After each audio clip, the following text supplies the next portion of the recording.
आज आपण संविधान पारायणाचं भारतीय संविधान पारायणाचं 234वं पुष्प सलग असं गुंफतो आहे.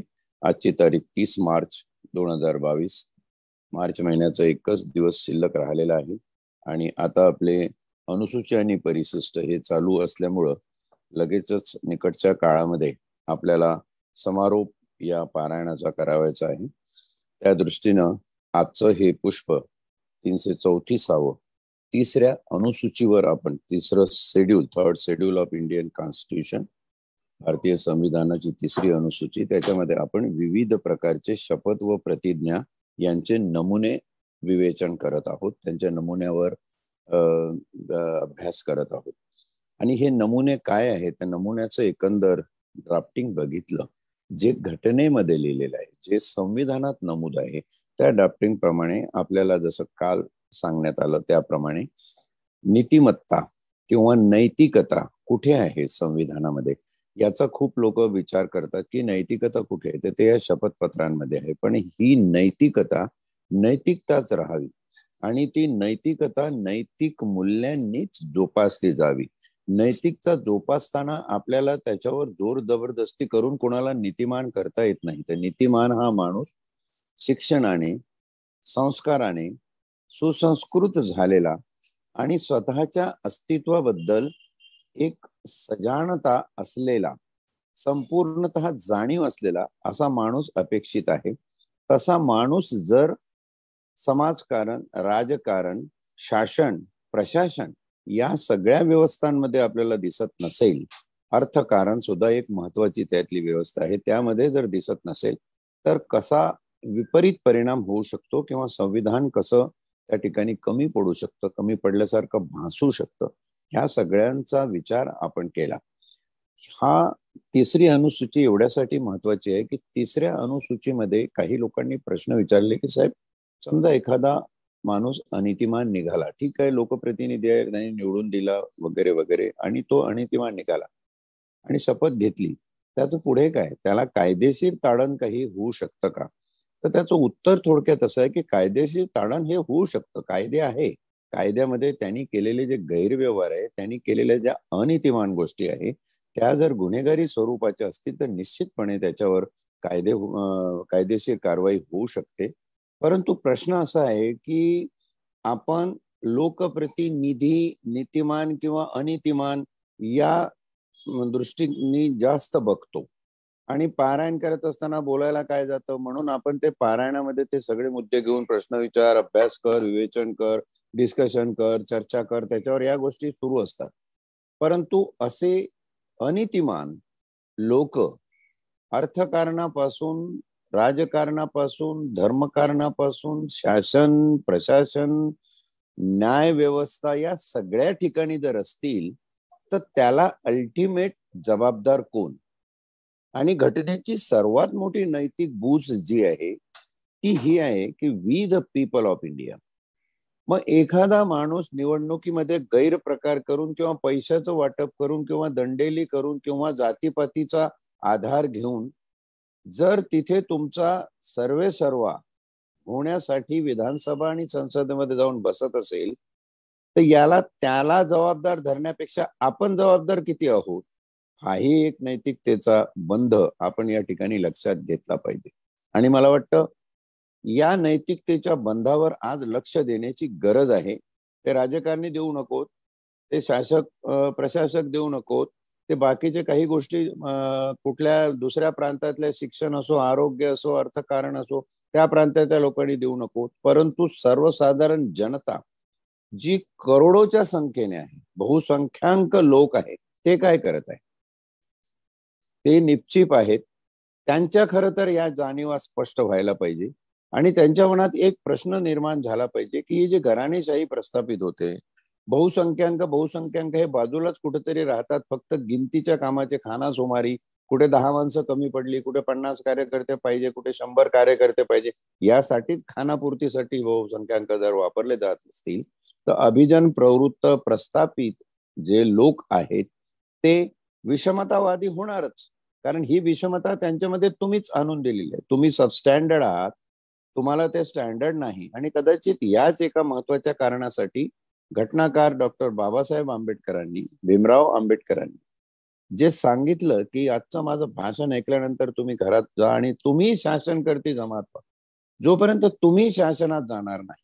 म्हणजे नुसतं MLA झाला म्हणजे शासनात केला, खासदार झाला म्हणजे तू प्रशासनाचा प्रमुख झाला तिकडचं असं, किंवा IAS IPS ची एखादी सेवा पास झाला म्हणजे गेला असं नाही. तर आज ज्या लॉब्या तुम्हाला राजकारणाच्या परिप्रेक्षामध्ये दिसतात, ज्या पक्षीय राजकारणाच्या नाड्या सगळ्या एका विशिष्ट जमातीकडे, विशिष्ट लोकांकडे, विशिष्ट प्रस्थापितांकडे दिसतात, ते प्रस्थापित खऱ्या अर्थाने घटनेचा वापर करून समतेचं राज्य आणण्याच्या मार्गी लागलेले आहेत की ते मुळातच विषमतावादी आहेत, याचा या ठिकाणी विचार केला.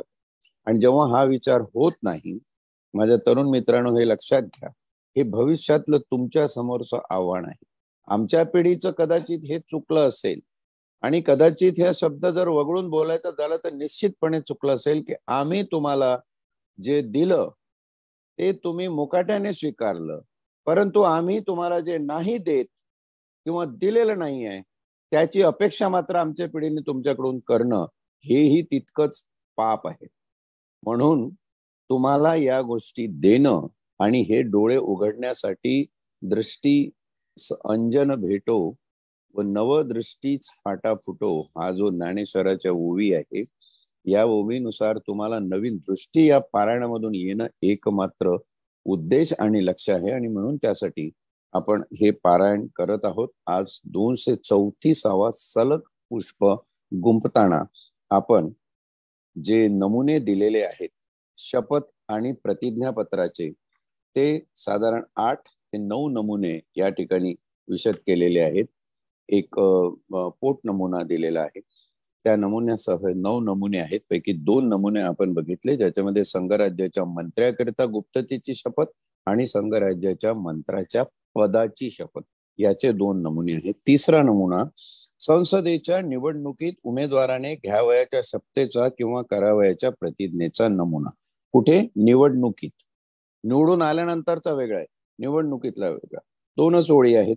मी अमुक अमुक राज्यसभेतील किंवा लोकसभेतील जागा भरण्यासाठी उमेदवार म्हणून नामनिर्देशित झालो असल्याने ईश्वर साक्ष शपथ घेतो किंवा गांभीर्यपूर्वक प्रतिज्ञा करतो की कायद्याद्वारे स्थापित झाले आहे अशा भारताच्या संविधानाबद्दल मी खरी श्रद्धा व निष्ठा बाळगीन आणि भारताची सार्वभौमता आणि एकात्मता उन्नत करीन.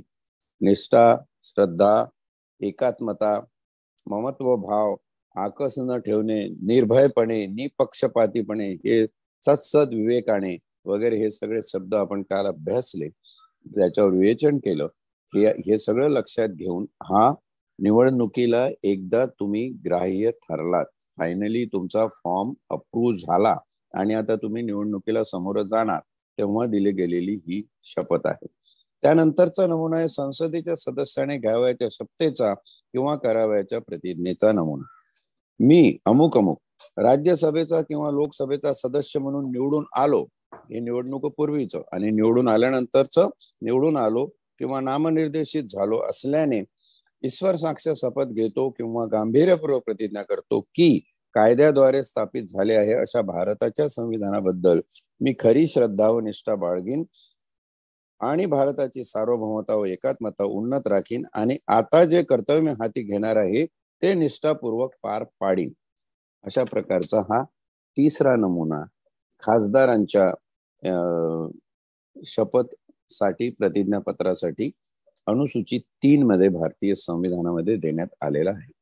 चौथा आहे सर्वोच्च न्यायालयाच्या न्यायाधीशांनी किंवा भारताचा नियंत्रक व महालेखापरीक्षक याने घ्यावयाच्या शपथेचा किंवा करावयाच्या प्रतिज्ञेचा नमुना. मी अमुक अमुक भारताच्या सर्वोच्च न्यायालयाचा मुख्य न्यायमूर्ती किंवा न्यायाधीश अथवा भारताचा नियंत्रक व महालेखापरीक्षक म्हणून नियुक्त झालो असल्याने ईश्वर साक्ष शपथ घेतो किंवा गांभीर्यपूर्वक प्रतिज्ञा करतो की कायद्याद्वारे स्थापित झाले आहे अशा भारताच्या संविधानाबद्दल मी खरी श्रद्धा व निष्ठा बाळगीन. या ठिकाणी खरी शब्द वापरण्याची संविधानाला गरज पडली. खरी श्रद्धा याचा अर्थ खोटी श्रद्धा आहे का? नाही, श्रद्धा आहे. मग श्रद्धेतली खरी श्रद्धा, म्हणजे गांभीर्य जास्त आहे. खऱ्या अर्थाने श्रद्धा ठेवील, नुसतं बोलायचं म्हणून किंवा शपथ घ्यायचं म्हणून नाही, तर खऱ्या अर्थाने याच्यावर श्रद्धा ठेवील. मी भारताची सार्वभौमता एकात्मता उन्नत राखीन, हा पहिला शब्द इथे आलेला आहे. मी यथायोग्य व निष्ठापूर्वक आणि माझ्या सामर्थ्याच्या, ज्ञानाच्या व निर्णय शक्तीच्या पराकाष्ठेपर्यंत, शब्द बघा किती छान वापरलेले आहे. सामर्थ्याच्या, निष्ठापूर्वक मी माझ्या सामर्थ्याच्या, त्याचं सामर्थ्य काय आहे ते सिद्ध झालेलं आहे. ज्या परीक्षेतून, ज्या पद्धतीने निवडून किंवा एखादी जी काही चाकोरी आहे, कॉलेजियन सिस्टीम आता न्यायिक व्यवस्थेमध्ये आपल्या आहे. त्या कॉलेजियन सिस्टीम मध्ये काय कोणाचं सामर्थ्य असेल ते UPSC MPSC सारख्या IPS IAS अधिकाऱ्यांच्या सामर्थ्यासारखं नसतंच. ती सिलेक्शन कम इलेक्शन प्रोसेस आहे. त्याच्यावरती बरेचसे नॅशनल कमिशन झालेत, बरेचसा उहापोह आपण त्या निवडणुका, यांच्या नेमणुका न्यायाधीशांच्या ज्या होतात त्या बघितल्या. म्हणून सामर्थ्य हा शब्द या ठिकाणी महत्वाचा आहे. दुसरा, ज्ञानाच्या, म्हणजे आम्हाला प्राप्त असलेलं जे ज्ञान आहे, म्हणजे ते अनुभवाच्या माध्यमातून असेल किंवा तुमचं अकॅडमिक इंटेलेक्च्युअल कॅपॅसिटीतलं बौद्धिक क्षमता उद्धृत करणारं ज्ञान असेल. व निर्णय शक्तीच्या, निर्णय शक्ती म्हणजे तुमच्यामध्ये एक डिसिसिव्ह पॉवर आहे. जेव्हा न्यायिक अधिकार तुम्हाला प्रदान केले असतात तेव्हा ते न्यायिक अधिकार वापरण्यासाठी तुम्हाला निर्णय शक्ती आवश्यक असते, आणि म्हणून तुमच्यामध्ये निर्णय शक्ती आहे असं आपण गृहीत धरलं पाहिजे. पराकाष्ठेपर्यंत, निर्णय शक्तीच्या पराकाष्ठेपर्यंत, म्हणजे highest peak of my decisive power, म्हणजे मी माझं निर्णय शक्तीची अगदी पराकाष्ठा करेल. म्हणजे सत्सद विवेक आणि सखोल प्रुडन्शियल माइंड, ज्याला इंग्रजीमध्ये शब्द वापरलेला आहे, त्याचा वापर करून मी निर्णय घेईल. पुढचे शब्द महत्वाचे, ते करत असताना निर्भयपणे, जस्टिस लोया आठवतात मला, निर्भयपणे व निपक्षपातीपणे, तसेच कोणाच्याही विषयी ममत्व भाव किंवा आकस न बाळगता माझ्या पदाची कामे पार पाडील आणि मी संविधान व कायदा उन्नत राखील. संविधान आणि संविधानिक कायदा, ज्याला वैधानिक तरतुदी आपण म्हटलेला आहे, संविधान आणि वैधानिक या दोन्ही गोष्टी उन्नत राखण्याची जी नैतिक जबाबदारी आहे, ती नैतिक जबाबदारी 2 पदावर प्रामुख्याने अनुसूचित, 3ऱ्या अनुसूचितल्या शपथ पत्रात, प्रतिज्ञा पत्रामध्ये आपल्याला दिसते. ती 2 आहे. एक, न्यायाधीश, सर्वोच्च न्यायालयाचे मुख्य न्यायमूर्ती आणि इतर सर्व, आणि भारताचा नियंत्रक व महालेखापरीक्षक, ज्याला अकाउंटंट अँड कॉम्प्ट्रोलर जनरल म्हणून आपण संबोधलेलं आहे. Comptroller and account general of India. म्हणजे अर्थकारण आणि न्यायिक व्यवस्था या ठिकाणचा नमुना हा असा आहे. म्हणजे त्यांच्या नीतिमत्तेमध्ये फार कठोर, या ठिकाणी शब्द कठोर म्हटल्यापेक्षा ते शब्द गांभीर्यपूर्वक घेण्यासारखे शब्द आहे. सामर्थ्य, आता कॉलेजियन सिस्टीम मध्ये खरंच तुम्ही समर्थ आहात का? आणि जर असे समर्थ असाल तर हाही प्रश्न अधोरेखित होतो की मग एका न्यायिक व्यवस्थेमध्ये एवढ्या मोठ्या महाकाय देशाच्या 90% जे लोक आहेत ते लोक एका अभिजन प्रवृत्त वृत्तीचे असतील तर त्यांचं परसेप्शन आणि इंटरफेरन्स, त्यांचं परसेप्शन आणि इन्फरन्स या गोष्टी, संवेदना आणि त्या संविधानातून अनुमान जे त्यांच्या निर्णय शक्तीमध्ये लागतं, ती संवेदना खरंच बहुसंख्याक आदिवासी गोरगरीब लोकांची संवेदना असेल का? त्यांना त्या गोष्टी संवेदितच होत नसेल. एक नागपूरच्या हायकोर्टाची रिसेंट केस आहे की महिला न्यायाधीशांनी, नागपूर खंडपीठाच्या, मुंबई हायकोर्टाच्या महिला न्यायाधीशांनी एक निर्णय दिला 354 खाली IPCच्या केसमध्ये की विनयभंग आणि कपड्यावरून जर महिलेला स्पर्श केला असेल तर तो विनयभंग मानला जाऊ शकत नाही. अशा प्रकारची न्यायाधीश महोदया आपली निर्णय शक्ती वापरते. ही निर्णय शक्ती कसली आहे? तिला जर त्या परसेप्शन, त्या संवेदना असत्या तर कदाचित असा निर्णय झाला नसता. दुर्दैवाने एक न्यायिक इतिहासातला काळा अध्याय म्हणून त्यांच्या विरुद्ध बऱ्याचशा याचिका सुप्रीम कोर्टात जेव्हा गेल्या तेव्हा त्यांच्या विरुद्ध चौकशी बसल्यानंतर अपरिहार्यपणे त्यांना पद उतार होऊन स्वतःच्या पदाचा राजीनामा द्यावा लागला. इथपर्यंत हे प्रथमदर्शी एक उदाहरण आहे की न्यायिक खुर्चीमध्ये बसणारा माणूस हा संवेदनशील असला पाहिजे, तरच त्याच्यामध्ये तशा प्रकारची ज्ञानवर्धक निर्णय शक्ती निर्माण होऊ शकते. नाही तर त्या संवेदनाच जर नसतील तर कसं होणार आहे. म्हणजे सिस्टीम एका बाजूला व्यवस्थित आहे, संविधानाने नैतिक जबाबदारी दिली तीही एका बाजूला व्यवस्थित आहे, परंतु तिची अंमलबजावणी होत असताना जे त्या ठिकाणी अभिजन प्रवृत्त लोक आहेत ते बहुसंख्याकांना न्याय देतात का? म्हणून आज संपूर्ण भारतामध्ये, केवळ पारायणामध्ये मी बोलतो म्हणून त्याला वाचापुट्टे असं अजिबात समजू नका. मी कोणी ग्रेट नाहीये. संपूर्ण भारतामध्ये ही एक बोंब सगळीकडे आहे की न्याय नाही. ज्या देशाच्या सर्वोच्च न्यायालयाचा मुख्य न्यायमूर्ती निवृत्त झाल्यानंतर म्हणतो की मला जर न्याय घ्यायचा झाला तर मी न्यायालयात जाणार नाही, याहून मोठी शोकांत परिस्थिती काय असू शकते समाजाची. आणि म्हणून आपल्याला या प्रतिज्ञेचा या ठिकाणी विचार केला पाहिजे की बाबा हो, तुम्ही जेव्हा ही प्रतिज्ञा घेऊन ही शपथ गांभीर्यपूर्वक घेऊन त्या पदावर आरूढ होता, खरंच त्याप्रमाणे काम होतंय का? इथे ती मॉरॅलिटी इन कॉन्स्टिट्यूशन महत्वाची आहे. 5वा नमुना पुढे आहे, राज्याच्या मंत्र्यांकरिता पदाच्या शपथेचा नमुना. केंद्रीय संघराज्याच्या मंत्र्यांकरिता बघितला, आता राज्यांच्या मंत्र्यांकरिता. मी अमुक अमुक ईश्वर साक्ष शपथ घेतो, गांभीर्यपूर्वक प्रतिज्ञा करतो की कायद्याद्वारे स्थापित झाले आहे अशा भारताच्या संविधानाबद्दल मी खरी श्रद्धा व निष्ठा बाळगीन. मी भारताची सार्वभौमता व एकात्मता उन्नत राखीन. मी राज्याचा मंत्री म्हणून माझी कामे निष्ठापूर्वक व सद्विवेकबुद्धीने पार पाडीन आणि संविधान व कायदा यानुसार सर्व तऱ्हेच्या लोकांना मी निर्भयपणे, निपक्षपातीपणे तसेच कोणाच्याही विषयी ममत्व भाव किंवा आकस न बाळगता न्याय्य वागणूक देईल. राज्याच्या मंत्र्यांनी घ्यावयाची शपथ आहे. चुकून एखादा नियमाला अपवाद म्हणून मंत्री जर सोडला तर आजपर्यंत महाराष्ट्राच्या संपूर्ण 1960 पासूनच्या शासन कारभारात झालेले मंत्री जर बघितले तर कोट्याधीश झालेले.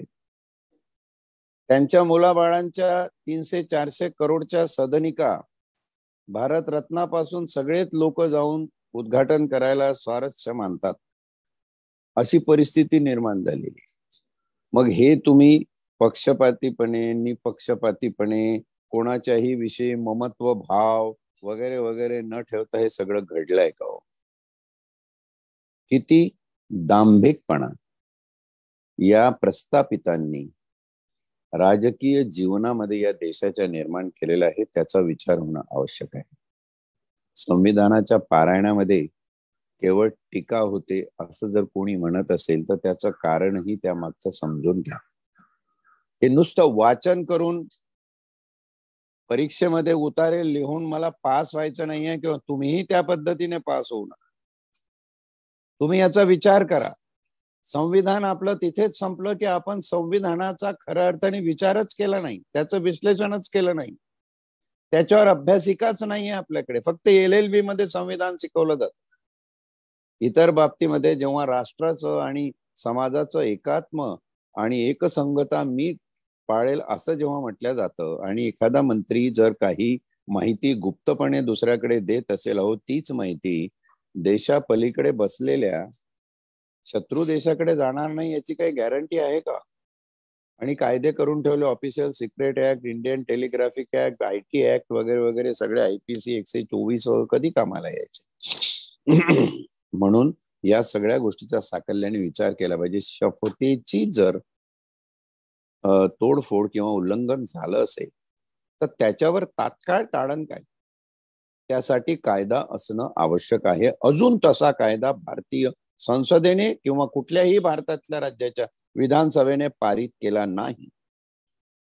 किंबहुना निवडणुकीसाठी तुम्ही जी आश्वासनं जनतेला देता, जे तुमच्या पक्षाचे जाहीरनामे असतात, त्या जाहीरनाम्याप्रमाणे काम होत नाही. जर युनिफॉर्म सिव्हिल कोड काढेल बीजेपीचा अजेंडा होता सगळे त्याच्यावर, मग तुम्ही जर तुमच्या कार्यकालामध्ये तो युनिफॉर्म सिव्हिल कोड, समान नागरी कायदा आणत नसाल तर जनतेची तुम्ही फसवणूक केलेली आहे, म्हणजे ब्रीच ऑफ कॉन्ट्रॅक्ट झालेला आहे.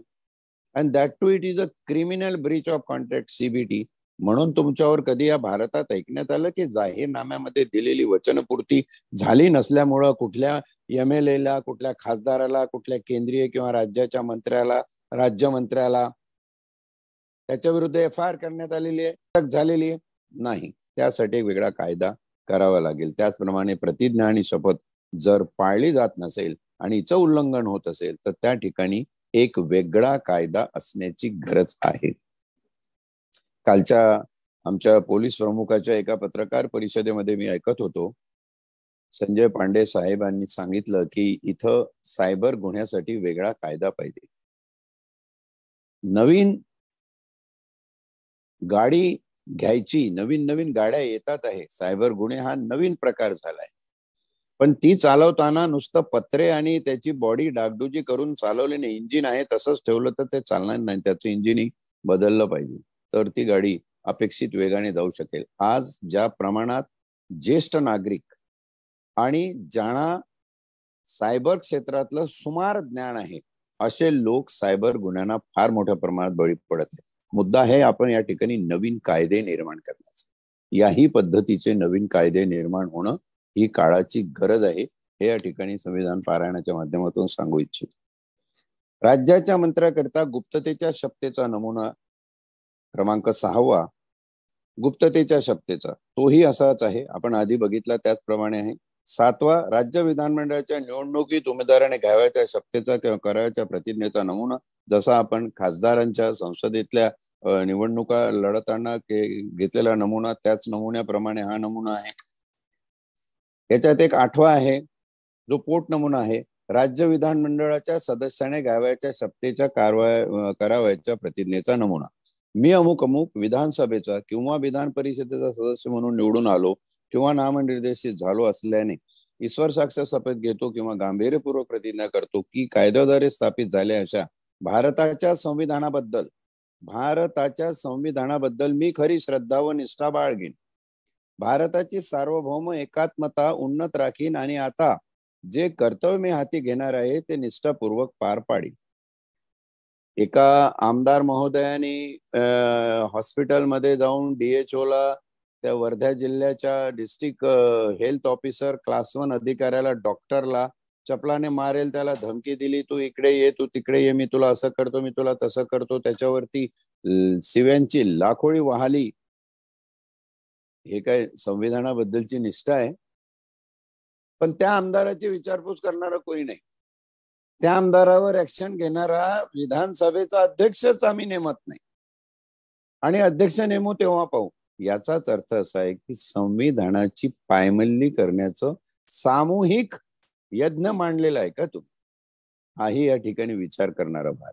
शपथेचे नमुने अभ्यासायचे म्हणजे नेमकं काय अभ्यासायचं? वाचून दाखवायचं, आणि हे अशी शपथ घेतात आणि पदावर येतात म्हणून यांना हार तुरे करा, फुलं द्या, साल शिळपळ द्या आणि सत्कार करत बसा, एवढंच बोलायचं? त्या शपथेत काय आहे? का ते शब्द संविधानाने दिलेले आणि त्याचं खरंच पालन होतंय का? आपली व्यवस्था त्याचं पालन करता का? राज्यपाल महोदय असं एखादी तक्रार आली MLA विरुद्धची, ते घेऊन विधानसभेच्या अध्यक्षाकडे पाठव. विधानसभेला अध्यक्षच नाही, कार्यकारी म्हणतो मी घेतलं तर त्याला प्रावधान नाही. हा सगळा काय प्रकार आहे? ही खरंच निष्ठा आहे तुमची संविधानावर? संविधानाबद्दल सश्रद्ध असणं, श्रद्धा असणं तर ठीक आहे, पण सश्रद्ध असलं पाहिजे. अश्रद्धा असणं किंवा अंधश्रद्धा असणं, काही अंधश्रद्धेचे सुद्धा प्रकार आहेत. संविधानावरती अंधश्रद्धा आहे, नुसतं संविधानात काय आहे ते बघायचं. म्हणून अश्रद्ध नको, अंधश्रद्ध नको, श्रद्ध आणि सश्रद्ध लोक आपल्याला पाहिजे, तर हे संविधान टिकेल. संविधानावर श्रद्धा आहे म्हणायला काय जातं? शेवटचा 8वा नमुना आहे, उच्च न्यायालयाच्या न्यायाधीशांनी घ्यावयाच्या शपथेचा किंवा करावयाच्या प्रतिज्ञेचा नमुना. हा नमुना सर्वोच्च न्यायालयाच्या न्यायाधीशांच्या शपथेसारखाच हा नमुना आहे. या ठिकाणी मी अमुक अमुक येथील किंवा यांच्या उच्च न्यायालयाच्या मुख्य न्यायमूर्ती किंवा न्यायाधीश म्हणून नियुक्त झालो असल्याने ईश्वर साक्ष शपथ घेतो, गांभीर्यपूर्वक प्रतिज्ञा करतो की कायद्याद्वारे स्थापित झाले आहे अशा भारताच्या संविधानाबद्दल मी खरी श्रद्धा व निष्ठा बाळगेन. मी भारताची सार्वभौमता व एकात्मता उन्नत राखीन. मी यथायोग्य निष्ठापूर्वक आणि माझ्या सामर्थ्याच्या, ज्ञानाच्या, निर्णय शक्तीच्या पराकाष्ठेपर्यंत निर्भयपणे व निपक्षपातीपणे तसेच कोणाच्याही विषयी ममत्व भाव किंवा आकस न बाळगता माझ्या पदाची कामे पार पाडीन आणि मी संविधान व कायदा उन्नत राखीन. हायकोर्टाचे न्यायाधीश महोदय, जस्टिस लोयांचा जेव्हा खून होता आणि एक मांदियाळी सगळ्या घटनांची, गुजरात पासून चालत आलेल्या खुनाच्या घटनेची, सीबीआय पासूनच्या FIR पासून सुप्रीम कोर्टाने दिलेले आदेश फार बोलके आहेत. सुप्रीम कोर्टाने सांगितलं की गुजरात राज्याच्या बाहेर हा खटला चालवला गेला पाहिजे. गुजरात राज्याच्या न्याय व्यवस्थेत असणाऱ्या माझ्या पूजनीय न्यायमूर्तींनो, तुम्ही विचार करा की भारताच्या संविधानाची शपथ कुठे गेली. सर्वोच्च न्यायालयाला हे सांगावं आणि मग तो खटला महाराष्ट्रात येतो, महाराष्ट्रात चालतो. त्याच्यात ज्या खटल्याबद्दल सुप्रीम कोर्टाने निर्णय दिला आहे की हा खटला ज्या सेशन जज समोर चालेल तो सेशन जज पूर्ण खटल्याचा निकाल लागेपर्यंत बदलू नये, त्याची ट्रान्सफर करू नये. 3 जण बदलले गेले. संविधानाची निष्ठा कुठे राहिली? आणि जेव्हा हे बदलले गेले तेव्हा सर्वोच्च न्यायालयाने काय विचारपूस केली? विचारपूस केल्यानंतर त्याला काय उत्तरं देण्यात आली? हा सगळा तांत्रिक भाग चाललेला आहे, टेक्नॉलॉजिकल बाबीचा उहापोह. पण जिथे मूळ श्रद्धा तुमची संविधानावरची मात खाते त्याचा विचार या ठिकाणी झाला पाहिजे. या सगळ्यांचं शेवटी परिपाक जस्टिस लोयांचा संशयास्पद मृत्यू आणि त्याच्यावरती ज्या संस्थात्मक बाबी आणि काही सामाजिक संस्थांनी केलेले उहापोह हेही आपल्या डोळ्यासमोरून गेले. का नाही जस्टिस लोया फाईल्स, काश्मीर फाईल्स सारखी ओपन होत आणि त्याच्यावर सिनेमा निघेल कदाचित येणाऱ्या काळामध्ये, होईलही. पण या गोष्टी संविधानाच्या दृष्टीने जर महत्वाच्या असतील तर आपण त्याचाही विचार नको का करायला? निश्चितपणे आपण त्याचा विचार करायला. इथे तिसरी अनुसूची आपण समाप्त करत आहोत.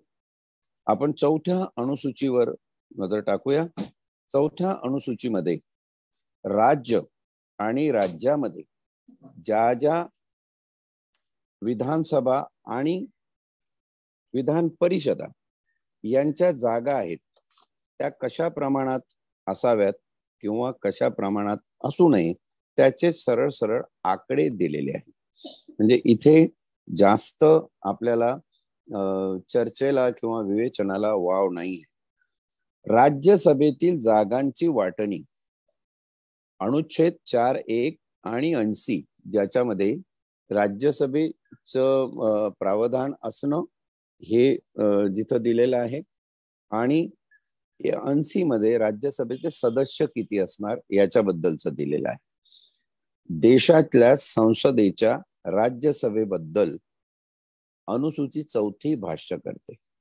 राज्यसभेमध्ये कोणाचे किती प्रतिनिधी असले पाहिजे, कारण ही संविधानिक लोकशाही आहे आणि संसदेचं वरिष्ठ सभागृह जे आहे राज्यसभा, त्या राज्यसभेमध्ये आपण अनुच्छेद 80 मध्ये सविस्तर बघितल्याप्रमाणे राज्यातून जे पक्षनिहाय ज्यांचं पक्षबळ, ज्यांचं प्राबल्य जास्त आहे, लोकसंख्येने जास्त लोकांना निवडून दिलेलं आहे किंवा निवडून आलेले प्रतिनिधी त्यांचे जास्त आहे, त्यांचे किती प्रमाणात तिथे सदस्य जाऊ शकतात त्याची एक सूची दिलेली आहे. आणि या सूचीचं प्रमाण त्या राज्यातली भौगोलिकता आणि तिथली असलेली लोकसंख्या ही विचारात घेतलेली आहे. तुम्हाला आठवत असेल अनुच्छेद 80 मध्ये लोकसंख्या या शब्दाचा विचार येत असताना 2011ची जनगणना 2026ची प्रमाणित मानल्या जाईल आणि याच्यामध्ये काही संभ्रम असेल तर 1971ची जनगणना, 1991ची जनगणना या सुद्धा वेळोवेळी प्रमाण मांडल्या जातील असा आपण संदर्भ विवेचनाला घेतलेला होता. तो सगळा संदर्भ लक्षात घेऊन या ठिकाणी राज्याचं नाव आणि या राज्याचे राज्यसभेमध्ये म्हणजे संसदेच्या वरिष्ठ सभागृहामध्ये किती सदस्य असू शकतात त्याचा आकडा दिलेला आहे. तसंच या चौथ्या अनुसूचीमध्ये सातत्याने घटनात्मक बदल झाल्याचं आपल्याला दिसतंय. संविधानात बदल 368 अनुच्छेदाप्रमाणे झालेले दिसते. कारण लोकसंख्या वाढली की त्या संख्येमध्ये फरक पडतो आणि लोकसंख्या वाढीचा जो सतत परिणाम होतो त्याच्यामुळे आपल्याला या अनुच्छेदामध्ये सातत्याने बदल करावे लागतात. अद्ययावत संख्या आणि अद्ययावत जे आकडे आहेत, कुठल्या राज्याने किती सदस्य राज्यसभेमध्ये पाठवायचे आहेत त्याबद्दलचा हा तक्ता आणि माहिती या ठिकाणी दिलेली आहे. राज्यसभेतले हे सदस्य खऱ्या अर्थाने संविधानिक लोकशाहीचे खरे पाईक आहेत. कारण राज्यसभा ही कधीच विसर्जित होत नाही. लोकसभा विसर्जित होऊ शकते, लोकसभा पुनर्गठित करता येते, पण राज्यसभा हे स्थायी सभागृह आहे, ते राहतच राहतं. आणि म्हणून पुढील तक्त्यात पहिल्या स्तंभात विनिर्दिष्ट केलेल्या प्रत्येक राज्याच्या किंवा संघ राज्य क्षेत्राच्या तक्त्याच्या दुसऱ्या स्तंभात त्या राज्यापुढे किंवा यथास्थिती त्या संघ राज्यापुढे विनिर्दिष्ट केलेल्या जागा नेमून दिल्या आहेत. चौथी अनुसूची त्या जागा सरळ नेमून देते. म्हणजे त्याच्यावर नंतर संभ्रम नको, भानगडी नको. त्याच्यामध्ये 3 स्तंभ आहे खरं तर. एक अनुक्रमणिकेचा स्तंभ, दुसरा राज्यांच्या नावाचा स्तंभ आणि तिसरा राज्यसभेमध्ये पाठवायच्या सदस्याच्या संख्येचा आकडा, त्याचा नंबर. त्याच्यामध्ये आंध्र प्रदेश 18, आसाम 7, बिहार 16, झारखंड 6, गोवा 1, गुजरात 11, हरियाणा 5, केरळ 9, मध्य प्रदेश 11, छत्तीसगड 5, तामिळनाडू 18, महाराष्ट्र 19, कर्नाटक 12, ओडिसा 10, पंजाब 7, राजस्थान 10, उत्तर प्रदेश 31, उत्तराखंड 3, पश्चिम बंगाल 16, जम्मू काश्मीर 4, नागालैंड 1, हिमाचल प्रदेश 1, मणिपुर 1, त्रिपुरा 1, मेघालय 1, सिक्कीम 1, मिझोराम 1, अरुणाचल प्रदेश 3 आणि दिल्ली 1 अशा एकंदर 233 लोकांच्या संख्येचा हा नमुना चौथ्या अनुसूचीमध्ये दिलेला आहे.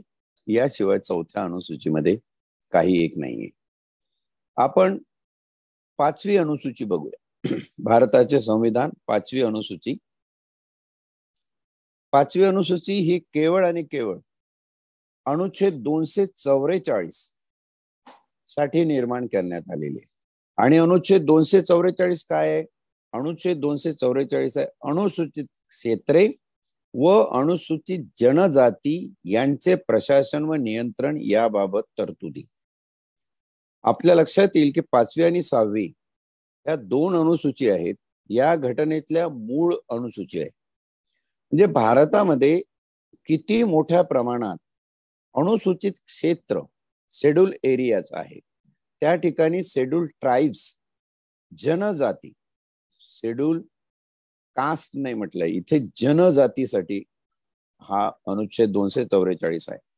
आणि 244 अनुच्छेदाच्या अनुषंगाने हे 5वी अनुसूची आपल्याला असं दिसेल की सर्वात प्रथम 1956 7व्या घटना दुरुस्तीनुसार तयार करण्यात आली.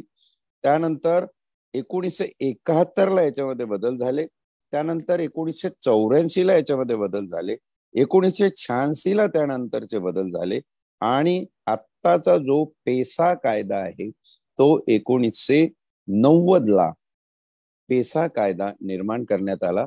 आणि त्या निर्माण करण्यात आलेल्या कायद्यानुसार आदिवासी आणि अनुसूचित क्षेत्रामध्ये राहणाऱ्या इतर सर्व जनजाती यांचं प्रशासन म्हणजे स्थानिक स्वराज्य संस्था आणि त्यांचं नियंत्रण याबाबतचा हा संदर्भ आहे. 5वी आणि 6वी अनुसूची महत्वाची असं. 6व्या अनुसूचीमध्ये तुम्हाला दिसेल की सगळा भारत देश एका बाजूला आणि आसाम, मेघालय, त्रिपुरा, मिझोराम ही 4 राज्य यासाठी 6वी अनुसूची दिलेली आहे. 6व्या अनुसूचीमध्ये त्याच अनुसूचित क्षेत्र व अनुसूचित जनजातीचा उल्लेख केलेला आहे. परंतु या फक्त या 4 राज्यातल्या आसाम, मेघालय, त्रिपुरा व मेघालय, आसाम, मेघालय, त्रिपुरा व मिझोराम या 4 राज्यातल्या अनुसूचित क्षेत्रामध्ये राहणाऱ्या अनुसूचित जनजातींचा उल्लेख आहे. आता खरं तर ह्या 4 राज्यांसाठी वेगळी अनुसूची, वेगळं 6वं शेड्यूल निर्माण करावं लागलं. त्याचं कारणच मुळात असं आहे की ही संपूर्ण राज्य, साधारण 90% भाग या राज्याचा अनुसूचित क्षेत्र म्हणून जाहीर करण्यात आलेला आहे. आणि 90% जनता ज्या राज्यामध्ये अनुसूचित जनजातींची आहे अशा राज्यांमध्ये वेगळं प्रावधान असलं पाहिजे. तिथल्या सगळ्या स्थानिक स्वराज्य संस्था, त्यांचं प्रशासन व त्यांचं नियंत्रण हे वेगळ्या प्रकारे चाललं पाहिजे. म्हणून 6वी अनुसूची ही फक्त या 4 राज्यांसाठी घेण्यात आली. याचं प्रारूप आपल्याला सविस्तर बघण्याची गरज नाही, कारण याचं प्रारूप प्रथमदर्शी 5व्या अनुसूचीमध्ये जी संपूर्ण देशासाठी अनुसूचित क्षेत्र आणि अनुसूचित जनजातीसाठी लागू आहे त्याच्यामध्ये आपल्याला प्रतिबिंब ते बघायला मिळेल. म्हणून 5वी अनुसूची आणि पेसा कायदा हा आपण या ठिकाणी सविस्तर अभ्यासणार आहोत. आणि हा अभ्यास करत असताना आपल्याला अनेक आयोग जे निर्माण झाले आणि त्या आयोगाने ज्या ज्या वेळी जे जे अहवाल दिले त्या पद्धतीने घटना दुरुस्त्या कशा करण्यात आल्या, आधीचे 1927 पासूनचे वन कायदे काय होते, वन कायदे, वन क्षेत्र, जंगल याचा फार मोठा जवळचा संबंध या अनुसूचीमधला आहे. ब्रिटिशांना भारतामध्ये आल्यानंतर वनजमिनी आणि वनसंपत्ती फार मोठ्या प्रमाणात आवश्यक होती. कारण औद्योगिकरणाची जी लाट आहे ती पाश्चात्य देशांमध्ये एवढ्या जास्त मोठ्या प्रमाणात आली होती की त्यांना त्यांच्या इंजिनांची चाकं चलित ठेवण्यासाठी मोठ्या प्रमाणात ऊर्जा आणि एनर्जीची गरज होती. त्यासाठी त्यावेळचं एनर्जीचं प्रमुख स्तोत्र होतं कोळसा.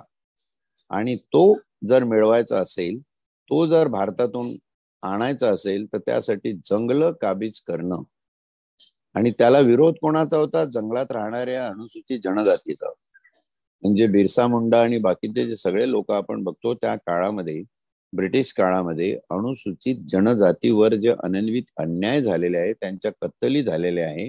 म्हणजे अमेरिकेने जसं रेड इंडियन्स सरसकट त्यांची कत्तल करून तो भाग काबीज करून आपल्या ऊर्जेचा भूक भागवली, तसा प्रकार त्यावेळी झालेला आहे. पण दुर्दैवाने आज याचा इतिहास किंवा याच्याबद्दलचं लिखाण आपल्याकडे नाही आहे. म्हणून आपण अनुसूची 5च्या संदर्भात या गोष्टीचा थोडासा सविस्तर एक पुष्प त्याच्यावरती पूर्णतः घालवून अभ्यास करणार आहोत. मध्यंतरी या प्रकारच्या गोष्टींना वाचा फोडण्यासाठी लोकसत्तामध्ये एक सदर येत असे, संपादकीय सदर एक येत असे. त्या संपादकीय सदराचा सुद्धा आपल्याला या ठिकाणी आढावा घ्यावा लागणार आहे की कायद्यांमधले बदल, ब्रिटिश गेले, आपण स्वतंत्र झालो, पण हे खरं स्वातंत्र्य अभिजन प्रवृत्त असल्यामुळं ते या आदिवासी जनजातींकडे किती उशिरा पोचलं. आणि आता सुद्धा ते पोचलं, ते अशा पद्धतीने पोचलं की ज्या पद्धतीत आदिवासी आणि जनजातींचं शोषणच केलं जातं. अशा प्रकारचे ते काही लेख माझ्या वाचण्यात आलेले आहेत. अर्थात त्या लेखातला काही भाग सत्यांश जरी धरला तर बरचसं त्याच्यामधलं एक वास्तवाशी नाळ असलेलं, परंतु त्या संपूर्ण प्रश्नावर उत्तर काय आहे तर ते परत आपलं याच ठिकाणी येऊन गाडं अडतं की हे प्रश्न आहेत, पण प्रश्नावर उत्तर काय आहे? संविधान. मग संविधानात काय सांगितलेलं आहे त्याची चर्चा, त्याचा उहापोह.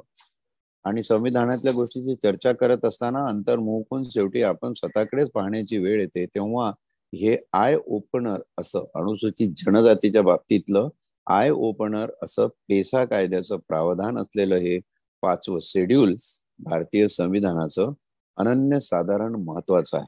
आणि त्या दृष्टीने याचा विचार झाला पाहिजे. केवळ टीका टिप्पणी हा उद्देश नाही, या वास्तव समोर मांडणं हा उद्देश आहे. आज आदिवासी जमिनीसाठी जी आंदोलनं महाराष्ट्रभर होत आहेत, भारतभर वेगवेगळ्या ठिकाणी होत आहेत.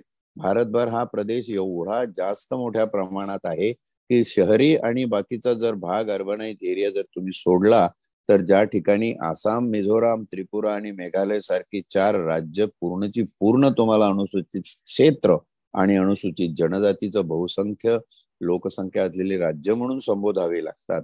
म्हणजे याची व्याप्ती आपल्या लक्षात येईल. आणि हा खूप मोठा लोकसंख्येचा भाग आहे. तिथे खरंच त्याप्रमाणे लोकांची जातनिहाय जनगणना होते का? त्या जनगणनेत निष्पन्न झालेले लोक हे कुठल्या प्रकारचे आहेत, त्यांच्या चालीरीती, त्यांच्या भौगोलिक सांस्कृतिक गरजा काय आहेत, त्याप्रमाणे त्यांचं रक्षण तिथं केलं जातं का? काही अधिकार पेसा कायद्यांनी आदिवासी जमातीला त्या अनुसूचित क्षेत्रातील जनजातींना जंगलाच्या मालमत्तेवर दिलेले आहे की जंगल ही आमची संपत्ती आहे, असं जे आदिवासी म्हणतात, कारण आमच्या पिढ्यानपिढ्या ती आम्ही जोपासलेली आहे. म्हणून कमीत कमी सरपण, इंधन यासाठी तरी आमची उपजीविका भागवण्यासाठी जंगल वनोत्पन्न जी उत्पादने आहेत, त्या वनोत्पन्न उत्पादनावर आम्हाला आमचा हक्क द्या, तो या कायद्याने दिलेला आहे. पण तो खरंच त्या दृष्टीने मिळतो आहे का? रस्ते आणि विकासाच्या माध्यमातून आपण त्या ठिकाणी जो विकास घडवून आणतो, तो विकास किती मुठभर लोकांच्या हातामध्ये असतो. त्या विकासाच्या नावाखाली आदिवासींच्या जनजातीच्या जमिनी घेऊन तुमचे कसे डीप फॉरेस्ट म्हटले पंचतारांकित रिसॉर्ट्स तयार होतात आहे. तिथे ऐशो आरामासाठी जाऊन तुम्ही 4 दिवस त्याचा आनंद घेताय.